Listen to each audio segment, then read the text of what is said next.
മംഗലമൊക്കെ ആയതുകൊണ്ട് ഓരോ ദിവസവും ഓരോ ആവശ്യത്തിന് വേണ്ടിയിട്ട് ഇറങ്ങും. ഇന്നത്തെ നമ്മുടെ പ്ലാനിങ്ങിൽ ഗോൾഡ് പർച്ചേസിംഗ് ആയിരുന്നു. ഏറ്റവും കുറഞ്ഞ പണിക്കൂലിയുള്ള ജ്വല്ലറി നോക്കിയിട്ടാണ് നമ്മൾ ഇന്ന് ന്യൂ രാജധാനിയിലോട്ട് പോയേക്കുന്നത്.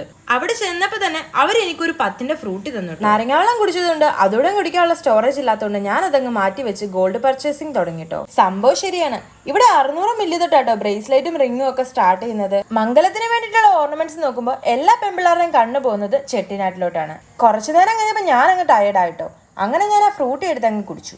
ഇവിടുത്തെ ഓരോ കളക്ഷനൊക്കെ കണ്ടപ്പോൾ എനിക്ക് എല്ലാം അങ്ങ് മാറി മാറി ട്രൈ ചെയ്യാൻ തോന്നി. അതുകൊണ്ട് തന്നെ ഞാൻ എല്ലാം അങ്ങ് മാറി മാറി ട്രൈയും ചെയ്തു. ഇടയ്ക്ക് എപ്പോഴോ വിശന്ന് ഗ്യാസ് കയറിയ ഞാൻ തൊട്ടപ്പുറത്തെ പെട്ടിക്കടയിൽ പോയി ഒരു ക്രീം പെണ്ണും മീറ്ററോളും കഴിച്ചു. അവിടുത്തെ ചേച്ചിയോട് ഞാൻ ബൂസ്റ്റ് ഇട്ട പാല് ചോദിച്ചപ്പോൾ ആ ചേച്ചി എന്നോട് ചായ ബൂസ്റ്റ് എന്ന് പറഞ്ഞ് ചായക്കകത്ത് ബൂസ്റ്റ് ഇട്ട് കലക്കി കൊണ്ടു തന്നു. ഒരു പഴയ സാധനം, അതും ഓവർ മധുരത്തില്.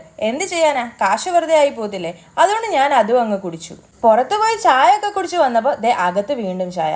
അങ്ങനെ ആ ചായയും കുടിച്ചു വെഡിങ് കളക്ഷൻസിലോട്ട് ഞാൻ പോയി. ഫസ്റ്റ് ടൈം ആട്ടോ ഇങ്ങനത്തെ ഒക്കെ ഓർണമെന്റ്സ് ഞാൻ ട്രൈ ചെയ്യുന്നത്. എനിക്ക് തന്നെ എന്താ ചമ്മലൊക്കെ തോന്നി. എല്ലാം കഴിഞ്ഞ് കുറച്ച് സാധനം വാങ്ങിച്ച് നമ്മുടെ ന്യൂ രാജധാനി മെമ്പേഴ്സിനോട് ബായും പറഞ്ഞ് അവിടെ നിന്ന് ഇറങ്ങി. അപ്പൊ സംഭവം ശരിയാട്ടോ, ഇന്നത്തെ സ്വർണ്ണ വിലയ്ക്ക് ലോ മേക്കിംഗ് ചാർജിൽ ഗോൾഡ് വെണ്ടര് അങ്ങോട്ടേക്ക് ഓടിക്കും.